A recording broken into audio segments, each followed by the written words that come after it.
Welcome to My Forever Home, the podcast. I'm Frances Cosway and I've helped hundreds of people create forever homes. I can't wait to share the journey with you. So let's start. Good morning, everyone, and welcome to Your Forever Home, the podcast, Kitchen Design Essentials Season. We are up to episode 12. I think I've actually got myself a little bit confused in terms of how many episodes we've done. I was looking back over the weekend and saw that I'd actually done more than I thought I had. I think I doubled up on my numbers. So we're episode 12, just talking about kitchens. How amazing is that? And there's still lots more episodes to come. And it just goes to show you how much detail, how much thinking, and how much you need to know to be able to design a really amazing kitchen. And so today I'm going to share with you a little bit of nitty-gritty around key measurements for your kitchen. So I'm going to talk about appliances. I'm going to talk about the kitchen triangle, bench tops, and your island bench and splashbacks. So stay tuned. You may need a pen and paper, but don't worry too much because you will be able to catch up with this later. I know a lot of people listen to podcasts in the car. I know I do too. And so there will be plenty of opportunity at some stage, I'm sure, for you to be able to note down these key measurements. And I'll also chat through why things are the way they are and what options you may have as we go through. So let's start. Key measurements in terms of your kitchen. The first thing I wanted to chat about was the triangle. We get asked about this a lot. Oh, what about the triangle? And how does the triangle work? And I think one of the key things to consider in the thinking about the triangle is not that you need to have a triangle per se, but there really needs to be a maximum of around 7 meters between the key areas of what you need to access in your kitchen. Now, those key areas are your sink, your fridge, and your stovetop and your oven. So they are the key areas that you need to access when you're preparing food. And so really, in essence, there needs to be a maximum when you add up walking between all those spaces. It really should be a maximum of about 7 meters. Now, that's just a guide.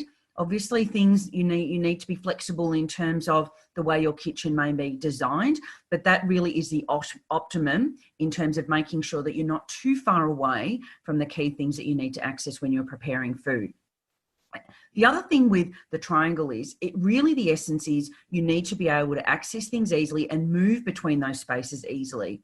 So the theory behind it is that you have a bench. When you open your fridge, you've got a bench close by where you can actually put items down once you get them out of the fridge. That you've got space next to your stovetop so that when you're preparing food, you've got an area where you can put things when you're cooking, but also when you're taking pans off. And that you're able to easily unpack the dishwasher. So you don't want your dishwasher so far away from where you actually need to put clean dishes in.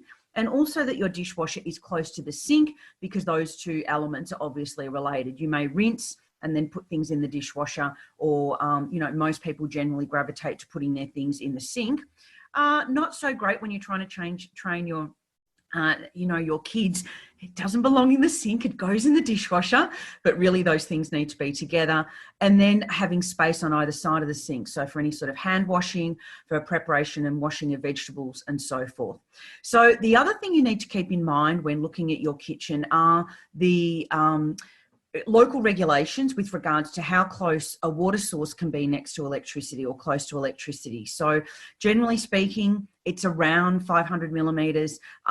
Each state's different, but also it's not just the fact that each state is different, but the regulations change all the time. So make sure that you have got it designed within the regulations. You can't have a sink right next to an oven, next to a stovetop. So you just need to make sure that you've got your water source well away from your point of power. Let's talk about splashbacks. Now, there are regulations, and again, you'll need to check with the local building regulations of your area because they are different in all areas. So check the regulations in your state, but basically your splashback needs to be a minimum of 600 high between the stove and the overhead cupboards if it's an electric stove. When it's gas, you've actually got a flame. So it's actually the top of the rivet, so the top of where that point of the stove finishes, and the lowest point of your overhead cupboard. So don't get caught out that it could be just the base of the overhead cupboards. It could actually be the finger pull area, which is a little bit lower. Those spots need to be a minimum of 650 with gas, and it's the same with induction. So make sure you get that checked. Now, the other thing to consider with this, again, we work with our clients in this regard, is if you're working with a 6 or a 650 splashback, that may actually affect the splashback tile that you choose. So for example, if you've got a 3x6 tile and it's a 600 splashback, you're easily going to fit 2 tiles in there. If it's 650, it means that you're going to have a sliver. So these sorts of design details also need to be considered when you're looking at the splashback. It's actually meant with our clients, we changed the splashback because the way the tiles were going to be cut meant that it wasn't going to be visually appealing. Cabinetry, and this is a big one. In terms of flow, and again, when we're doing a deep dive with our clients, we understand how many people are going to be using that kitchen. So that enables us to design specifically around how many people are going to be cooking or preparing food in that space at any one time. And that needs to be considered. Ideally, you need a minimum of 1 metre, and I mean a minimum of 1 metre between the rear bench top and your island bench. Now, if there's a fridge there, obviously opening and closing that fridge and an oven and so forth, really you'd want to have 1100 and ideally 1200. Now, don't go to the other end of the extreme and then have, 1500, 2 meters between those benches, because it means that there's too much space for you to easily be able to access things and turn around and place things on benches. So the ideal measurement is 1200 millimeters, but 1 meter is allowable. Now, if there are 2 cooks that are going to be preparing at any one time, we would then have a minimum of 1200 so that people can easily move around each other when they're preparing. Now, 1100 between the island bar and another seated diner. So what I often see on floor plans is that there is a dining table close to, or in parallel with the island bench, and I see that that's far too tight. You need to allow to have the chair of the dining table to be able to be pulled out and still be able to flow and walk between those spaces. But also if you've got stools there too on your island bench, they also need to have space to pull out and that people can still walk between them. So really you need a minimum of 1100 between the island bar, so the island bench, and that bar area, and any dining table that is parallel with that island bench. You need ideally 300 millimeters between the edge of a bench to the sink. So you don't want to have your sink so hard up against the edge of a bench spot that you've really got nowhere to put anything. So ideally we're looking at 30 centimeters minimum. I normally like to work with 500 to 600. And ideally you'd want to have your dishwasher 500 millimeters from the corner, and then you can have a small cupboard there. That's not hard and fast. We often do design kitchens where the dishwasher is at the end. That's okay as well. Ideally, again, and I'm all talking in ideals, that you've got at least 30 to 40 centimeters. I've flipped over my metrics now, or my measurements. So let's talk millimeters, 300 to 400 millimeters on either side of your stovetop. Now, this may have an impact on if you're having a wall oven or not. Just recently, actually last week, we were working with designing a kitchen for a client, and they really wanted a wall oven. And what we showed them was if they had the wall oven and their stovetop was next to it, they were going to have about 20 centimeters on either side of that stovetop. And that's really not ideal. If you think about the food that you need to prepare and what you need to have next to you when you're cooking, it really is not enough. And once we showed them then the design with having the oven underneath, so a freestanding oven, and that allowed them to have at least 400 millimeters on either side of their stovetop, they actually went with that option. They could see the functionality and the benefit being able to move around and cook more easily with not having the wall oven. So really make sure you're looking at all the options. Standard bench height is 900. And when I say that's standard, it is standard. But hey, we're talking about your forever home. So there's absolutely no reason if you're tall that you can have that high. Just recently we designed a kitchen and we made that 950. So that, it was just that little bit, that extra 5 centimeters makes such a big difference in terms of not having to lean over so much and getting a sore back. And I'm a big believer that people often say to me, oh, but what about when we go and sell it and they're short? Well, hey, you are building your forever home. And I say it time and time again. So make sure you're designing it for you. Standard bench depth, we get asked this a lot, is 600. Sometimes we actually make it deeper. It may be that you've got a really big sink that's a lot deeper than normal, and depending on where your taps are going to be, that may need to be deeper. Sometimes we're using retractable doors and using a corner pantry, and that also needs to be deep for that reason as well. But I'm not going to get into that finite detail.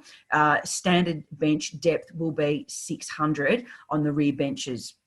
In an island, I'll get to an island bench in a moment. Then you've got your kicker or kick board underneath. So that's at the bottom of the cabinetry. That's generally anywhere between 90 and 150 millimeters. And it's set back, so it's recessed back from the front of the cabinetry about 50 mil. Overhead cupboards, we get asked this a lot. Or how deep should they be? Generally speaking, they're anywhere between 3 and 350. And that's really to enable you not to hit your head.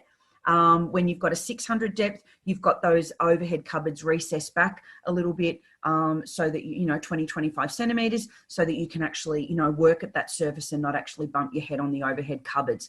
I generally like to have them at 350. That means that another extra glass in there or whatever is great. So, and generally you'll find that if you are storing plates up there, it's a better depth. Generally, you won't be storing plates overhead these days anyway. They'll go into drawers.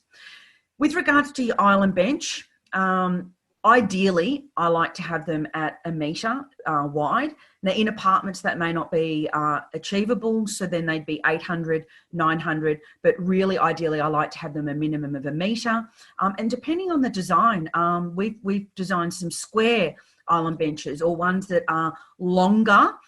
When rather than being laterally long in the kitchen, they're actually longer the other way around, so that you've got a really good area at the end for dining, so that people can sit there really easily with 4 and you're not actually in the kitchen. But if you've got a lateral bench, island bench, you generally be looking at 1 metre. 1.2 is, or 1 to 1.2 is a really good depth. But really, that can be however you want it to be. The overhang, though, is important. An overhang of 100, 200 mil is really not enough. So when you've got it at 1 metre, that means, obviously, with the drawers being 600, it means that you've got a 400 overhang. I find that's a really good overhang amount because you can tuck the stools in there really nicely and have a really clean finish. 300 is also sufficient. So on a 900 millimetre bench top, you would then have a 300 millimetre overhang. Benchtop thicknesses, now that really comes down to the material that you're using. Decton would be anywhere between 6 and 20 mil, and you can build that up as well to be deeper, higher if you wanted it to. If you're using a laminate benchtop, that's going to be a standard 33 millimetre thickness of your bench top. And other stones, reconstituted stones, that they generally come in 20, 30, 40, they get built up, and 60. In the 90s, having the deepest bench top, 100 mil bench top, 120 mil bench top was seen as very prestigious. Now it's, 40 to 60 if you wanted to make your island bench a feature. If you've got a particularly stunning natural stone, you can definitely build that up and make it thicker and have it as a feature. We generally have our rear benches as 20 mil, and you can also have exactly the same on your island bench, 20 to 25 mil. If you're using a solid acrylic surface, it can be any depth that you want it to be. So sometimes you might have a feature of your island of about 40 mil, and then on the back benches you may have at 20 mil. Appliances. Now, ideally, from a usability perspective, it's better to have your microwaves either on the bench or overhead rather than underneath the bench tops. And your standard dishwasher is 600. Now, all these appliances are standard. So a dishwasher is standard 600. You can get a small dishwasher at 450. They're really big in Europe, and I had a 450 because space is so tight in Europe. They're quite expensive here, so I don't really see the point. I think in the time that I've been here for over 10 years, I think I've installed one. And that really was, the lady really didn't need a 600. But I would, from a cost perspective and a space perspective in Australia, 600 is fine. A standard wall oven is 600. You can get them 750. I've had to break a lot of people's hearts and let them know that if they want a wall oven and they also want to have a 900 millimeter oven, at this point in time, they're not available. You can get 750 and 800 going up into a wall oven space, but 900 is not possible. So if you really want to have a 900 oven, it needs to be an undermount. It needs to go under the bench. Freestandings can also be 600, 750, 800, 900. So you've got a lot more flexibility when it's a freestanding oven. Wall ovens are generally 600, and then you can stack them. Steam ovens again, 600. Integrated coffee machines, 600. So 600 really is this constant measurement, a very consistent management on a lot of the appliances. Your fridge cavity. Now, ideally, you'd go and get your fridge first. If you want to future-proof your space, I would never design a kitchen without the cavity being at least a metre, because that's going to then have your standard 900 fridge that's able to fit in there, and I'd have it at 800, 1800 high if you don't know the height. Now, some fridges are a bit lower, some fridges are a bit higher, which is why it's a really good idea to work out what fridge you're going to have. And even if you've got a fridge that's say 800, I would still future-proof that cavity and make sure that it is a metre, so that if you did want to upgrade your fridge, that you could do that. Now, a lot of the double door fridges, they are 900, but some of them are now getting even bigger and they're 1200. So your cavity needs to be 10 millimeters bigger than the actual size of the fridge, because the fridge needs air around it to work properly. Sinks. Double sink allow about 800 and allow a depth of about 480. And again, if you're thinking about that's going on a bench of 600, you need space around it. You may also have a bench mounted tap. If space is an issue, you may then have the tap mounted in the sink if your sinks are particularly deep. But you need to have that space. You can't have 5 mil of reconstituted stone behind your sink. You need to have a little bit more space than that. Now, I think that's about it. They're the main ones. This is a much shorter podcast today than normal. They're the main measurements that you'll need.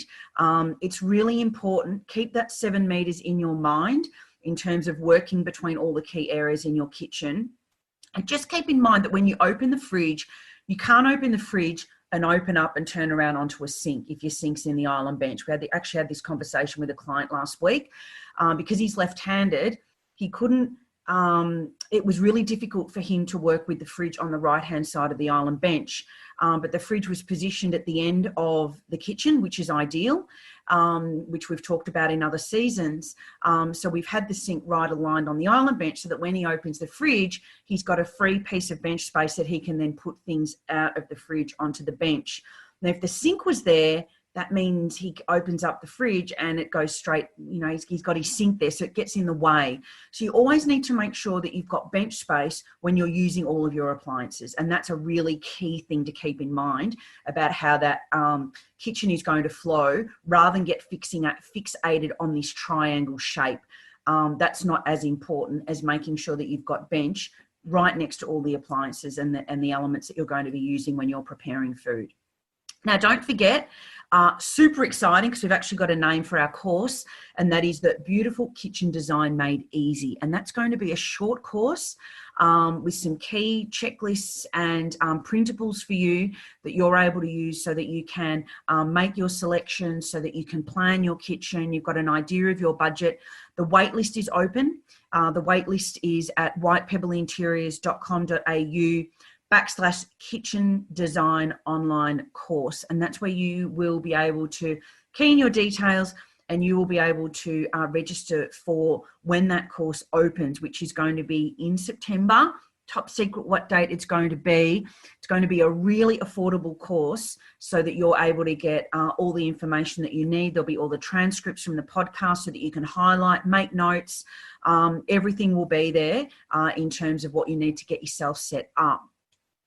So make sure you put yourself on the wait list so you're the first to find out about the special offer that will be coming out very soon. As always, book a chat with me, always available for you if you need to have a chat about your project and how we can assist you. So by all means, get access to my diary on the website for that as well at whitepebbleinteriors.com.au. foreverhome.com.au. I will be here next week. As always, don't forget there's Forever Home Live on Friday, 9:30 on the Forever Home Facebook page and on the White Pebble Interiors Instagram page. Over and out for now. I'll see you next week. Bye for now. Thank you so much for listening to this episode of My Forever Home. If you're ready to renovate or build a new home and you need help to create a beautiful and functional forever home, you can book a chat with me directly at whitepebbleinteriors.com.au/chat. Have a great day.